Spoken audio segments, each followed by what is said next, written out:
بارەت بە فەرمانەکەی سەرۆکی حکوومەت هەرێمی کوردستان کە پاڵپشت بە یاسای چاکسازی دەرکراوە باس لە یەکلاکردنەوە و چارەنووسی ئەو فەرمانبەرە پلە تایبەتانە دەکات کە ساڵانێک لە پۆستێکدا بوون و ئێستا لە پۆستەکانیاندا نەماون ئەمانە پێیان دەگوترێت ماعەوم فەرمانبەری ماعەوم بۆ ئەم بابەتە من لەگەڵ دکتۆر هێمن میرانی بەڕێوەبەری گشتی دیوان لە وەزارەتی ناوخۆ قسە دەکەم وردەکاری ئەم بابەتە زیاتر باز دەکەین. دکتۆر زۆر سپاس بۆم دەرفەتە ئەوەی کە پەیوەندی بە ئێوە هەیە وەکو وەزارەتی ناوخۆ بەپێی ئەو فەرمانی کە بۆتان هاتووە چ ئەرکێک دەکەوێتە ئەستۆ ئێوە بۆ یەکلاکردنەوەی ئەم پرسە.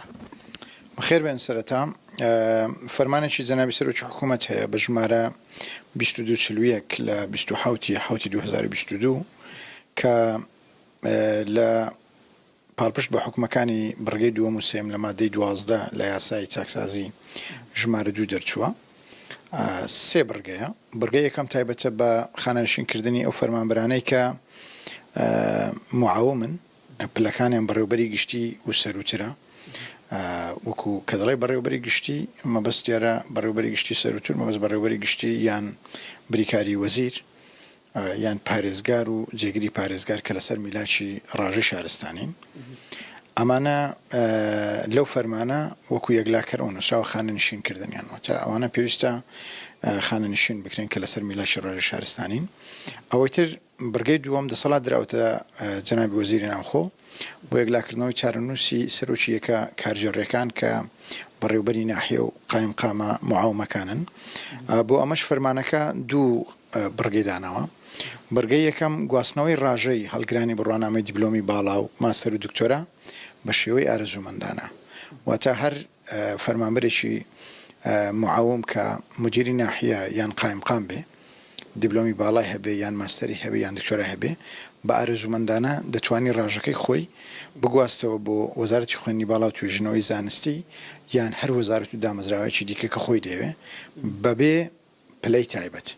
هەڵبەدەمانە پلەی تایبەتیان هەیە بەڵام کاتێک ڕاژەکانیان دەگوازرێتەوە لەبەرەوەی خاوەنی بڕوانامەی باڵان دیپلۆمی باڵایان ماستەریان دکتۆرە ئەو پلە تایبەتە لە کاتی گواستنەوە پێیان نادرێتەوە جارێکی تر بەڵام ئەو ساڵانەی لە خزمەت هەیەیان بووە و بڕوانامەکانیان و پلە و مرتەبەی شایستەیان بۆ دیاری دەکرێت لە وەزارەتە بەگوێرەی و توانە و لێهاتوویانەی هەیەە یعنی دەکرێت بۆ نمونە کەسێک ڕەنگە دکتۆرای هەبێ مدیری ناحیە بوو بێ کاتێک دەڕواتە زانکۆیە کە ڕەنگە بکرێتە عەمید کە دەبێتە عەمید پلەکەی دەبێتە بەڕێوەبەری گشتی بەڵام کاتی مدیری ناحیە بووە جێگیری بەڕێوەبەری گشتی بووە.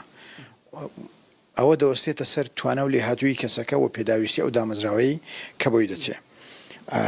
هەڵبەت ئەو گواستنەوەیە ئارەزوومەندانەیە واتە یان دەگوازرێنەوە بە ئارەزوومەندانە بە داواکاری خۆیان یان هەر لە کۆتایی ئەو بڕگەیە هاتووە یاخود خانەنشینکردنیان یان خۆیان داوا دەکەن کە خانەنشین بکرێن.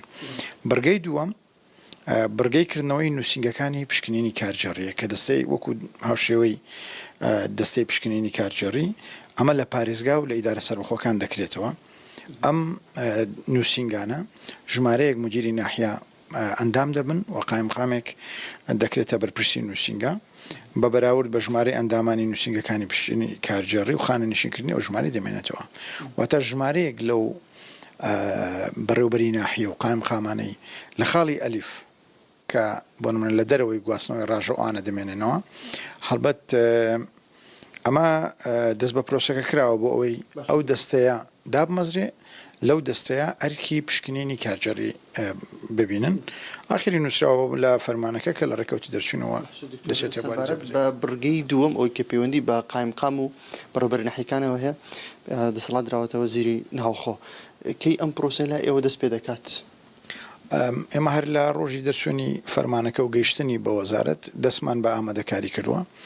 هەڵبەت لە مەرحەلەی وەرگرتنی ناوەکان و هەڵسەنگاندن و پۆڵێنکردنی ناوەکان و ئەو بابەتانین چونکە وەکو باسم کرد چەند بەرگەیەکی جیاوازن ئەوانەی هەندێک ئۆڕێدی داوایان کردو خۆیان داوایان کردو خانەنشین بکرێن هەندێک لەوانە بڕوانامەی باڵایان هەیە داواکاریان پێشکەش کردێ کە بگوازرێنەوە بۆ وەزارەتی دیکە واتە پرۆسەکە دەستی پێ کردووە. ئەمە لە مەرحەلەی ئەوەین کە بە یەک پاکێجیان بە پاکێجی جۆراجۆر بە گوێرەی ئەوەی کە داواکاریەکانمان بۆ دێ فەرمانەکە و خۆی جێبەجێ دەکرێت. زۆر سپاس دکتۆر، سپاس بۆ زانیاریەکانت. بەڵێ ئەمە وردەکاری و زانیاری بوو سەبارەت بە ئەرچی وەزارەتی ناوەخۆ بۆ جێبەجێکردنی ئەم فەرمانە، بەتایبەت ئەو بڕگەیەی کە دەسەڵات دراوەتە وەزیری ناوەخۆ بۆ یەکلاکردنەوەی چارەنووسی قایمقامەکان و بەڕێوەبەری ناحیەکان کە پێشەوەی ئارۆزومەندانە ئایا دەتوانن لە دامەزراوەکی دیکە درێژە بە خزمەت بن یاخود ئەوە تا داوا بکەن خانوشین بن.